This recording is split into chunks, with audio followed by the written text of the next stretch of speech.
Hello, good evening.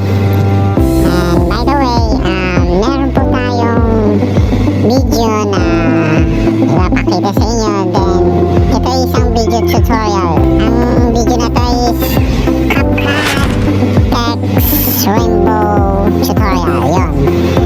So, tara, umpisahan na natin. Punta kayo sa Capcut. Then, new project. Then, library. And type black background. Yan. Then, click nyo lang po yung black background. Yung picture picture. Then, cut nyo lang po yung watermark ng Capcut. Type nyo kung anong pangalan ng channel nyo or yan, basta kung anong tip nyo. Yan. Then, punta tayo sa Larkin. Fonts, sa fonts niya, Larkin. Ano natin, export natin. Yan.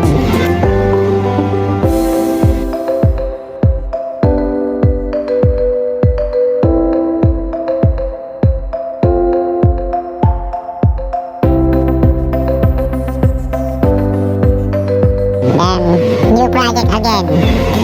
And then, yung kung ano yung in-export natin, yun ang yan natin. Creation 3133 and cut ulit sa yung watermark ng Capcut. Then, punta tayo sa ulit tayo. Rainbow background. Yan, rainbow background. Picture ay, video pala. Sorry. Video. At least 11 seconds yan. Okay na yan. Then, i-fit nyo lang yung screen niya sa tama. I-screen lang din ng nauna nyong ginawa. Ayan, okay. Then, right splice. Then, darken. Yan.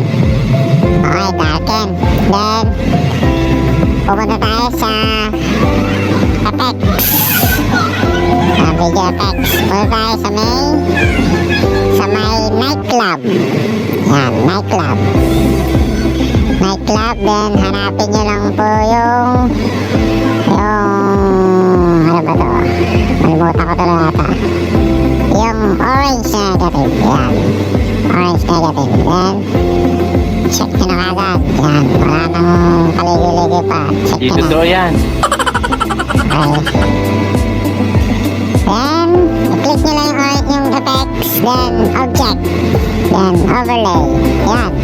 Yan na po ang resulta ng ating obra maestra. Capcut rainbow text tutorial. Yan. Then, ganun ulit. Exporting ulit. Then, ayan na. Okay. Then, done. Ito na po. Ayan na po ang ating resulta. So, sana may natutunan kayo. Maraming salamat sa inyo. Thank you. Please like, comment, and subscribe. Maraming salamat po sa inyo.